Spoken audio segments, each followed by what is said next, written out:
अरे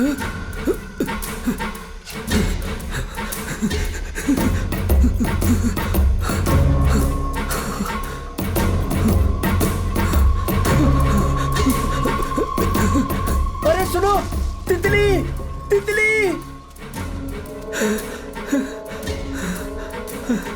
ए कर्मवाली, क्या हुआ रे? चिल्ला क्यों रहा तू? तितली दिखी जो खतरे की निशानी है। लगता है हम पर कोई मुसीबत आने वाली है।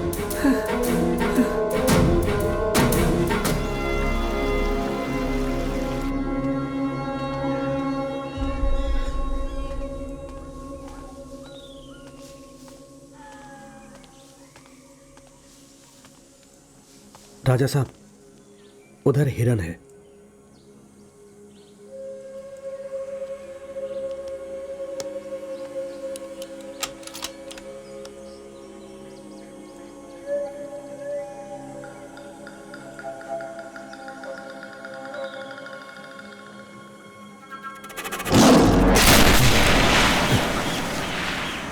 राजा साहब, लगता है यहाँ आसपास शेर है।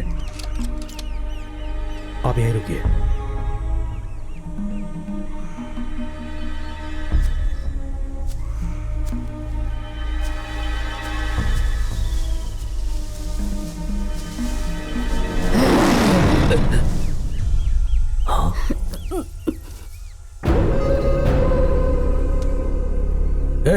तेरी वजह से राजा साहब का निशाना चूक गया।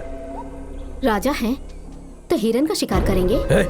शेर भी हिरण का शिकार करके खाता है, तू उसे क्यों नहीं रोकती? वो शिकार करता है अपनी भूख मिटाने के लिए, तुम्हारी तरह शौक के लिए नहीं। तेरी तो रुक जाओ।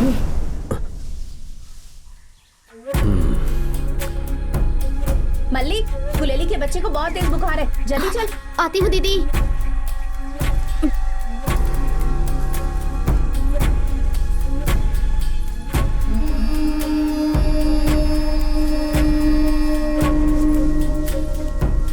राजा साहब, यही है वो मल्ली।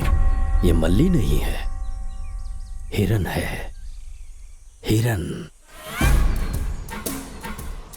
ये लेप लगाने के बाद तो ठीक हो जाएगी, ठीक है?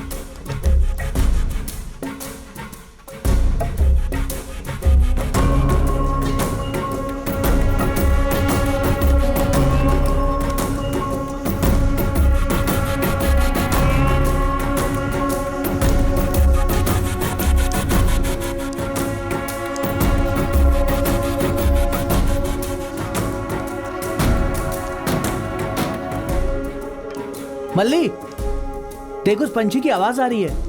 लाश को नोचकर कोई खा रहा है। देखो, हिरन के बच्चे को छुपा देना चाहिए। अगर उसे देख लेंगे तो उसे उठाकर ले जाएंगे।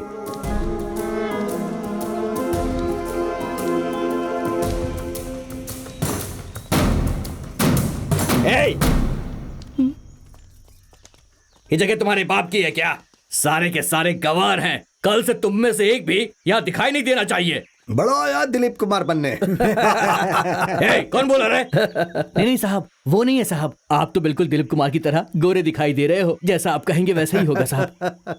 तटकुली, तुझे बहुत मजाक सूझ रहा है क्या? साहब, सदियों से हम इसी जंगल में रह रहे हैं। इस जंगल और हमारे बीच में माँ और एक बच्चे का रिश्ता है। हमें इससे अलग करने की कोशिश मत करिए। यहाँ बहुत सारी बीमारियां फैल रही हैं, इसलिए जगह खाली कर दो, नहीं तो सड़ जाओगे। साहब, आप हमारे बारे में चिंता मत कीजिए। हमें जरूरत की सारी चीजें यहाँ मिल जाती हैं साहब। आप लोग यहाँ आकर नई बीमारियां मत फैलाइए साहब, यही हमारे लिए काफी होगा। इस जंगल से चले जाओ और इंसानों की जिंदगी जियो, तभी तुम्हारे दिमाग में अच्छी बातें आएंगी। ये जंगल जो हमें सिखा नहीं पाया, तुम्हारा शहर हमें सिखा देगा क्या? हम लोगों के बीच ऊंच नीच जैसा कोई भेदभाव नहीं है और तुम लोग अमीर गरीब के नाम पे लड़ते रहते हो, एक दूसरे की बुराई करते हो। हमें कुछ ना मिले तो भी कोई परवाह नहीं, लेकिन जो मिल रहा है वो सबको एक समान मिल रहा है। वो तुम्हारी दुनिया में मिलेगा क्या? सर, ये लोग क्या कह रहे हैं? ये लोग खाली नहीं करेंगे साहब। है देखो, तुम्हारी बातें सरकार नहीं सुनने वाली, लेकिन सरकार की बातें तुम्हें सुननी पड़ेगी। ये जंगल अब सरकार के हाथ में है। मैं तुम लोगों को 3 दिन का समय दे रहा हूँ। 3 दिन के अंदर अगर इसे खाली नहीं किया तो हम अपने तरीके से खाली करवाएंगे, समझ गए? बेहतर है खाली कर दो।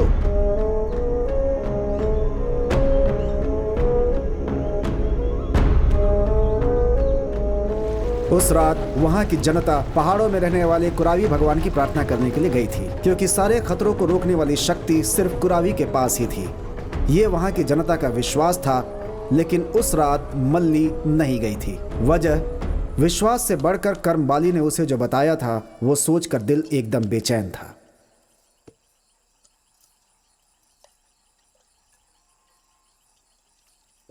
तुम्हारी बहन एकदम अकेली है। उसने खाना खाया या नहीं, सोई कि नहीं, ये सब नहीं पूछोगे? ठीक है, पूछने की जरूरत भी नहीं। साथ में तो रहना चाहिए ना। जब देखो जंगल में भटकते रहते हो।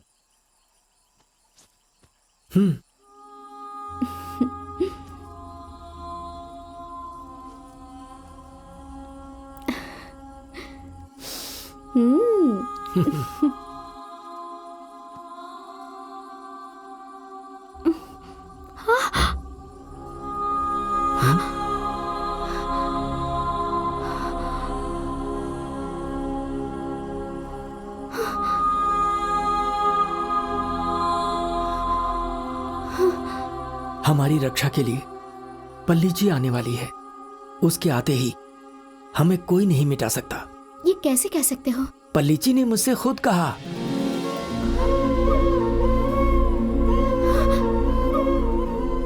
दो दिन पहले जब तुमने कहा था कि यहाँ कोई खतरा आने वाला है तो मैं बहुत डर गई थी कि कहीं हमारे अपने लोग खत्म ना हो जाए।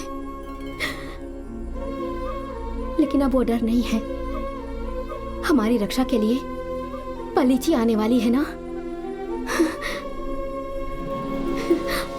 ए करमबाली, हाँ? क्या है? मलिकुड़ी में बहुत से हाथी आ गए हैं। चलो उन्हें भगा कर आते हैं। मैं नहीं आऊंगा। ए कर्मवाली, हाथी भगाने का तरीका सिर्फ तुझे ही आता है। चलना। हमने अगर छोड़ दिया तो सुबह तक सारे झोपड़े तबाह कर देंगे। चलो चलो आओ हमारे साथ। चलो चलो। अरे चल।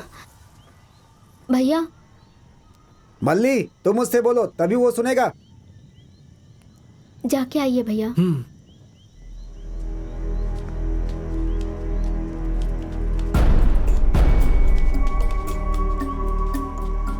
मारी की बात सुनकर वो मासूम लोग हाथी को भगाने के लिए काफी जोश में आगे बढ़ रहे थे। लेकिन मारी का प्लान कुछ और ही था।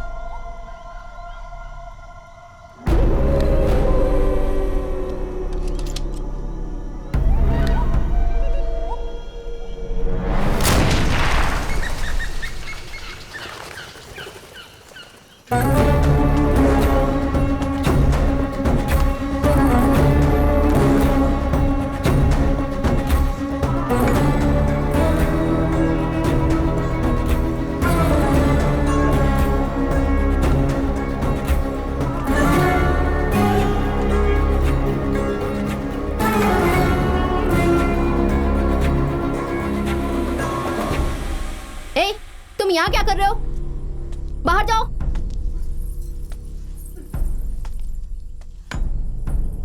जोर की भूख लगी थी, इसीलिए तुम्हारे पास मैं यहाँ खाना खाने आया हूँ। अपने शौक को गांव के अंदर ही रखो। ये जंगल है, काट के फेंक दूंगी।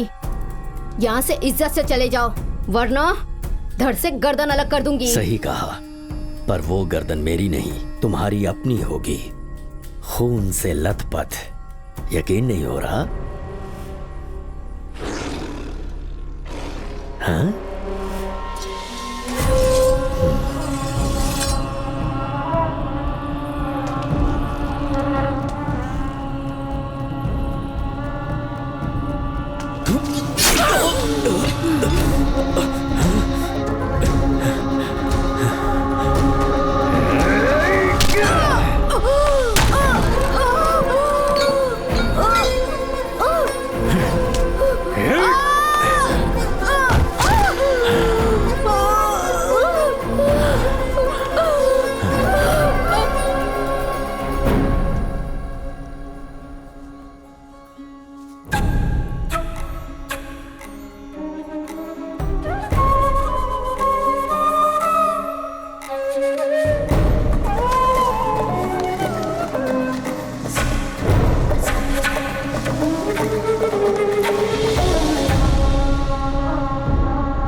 मैं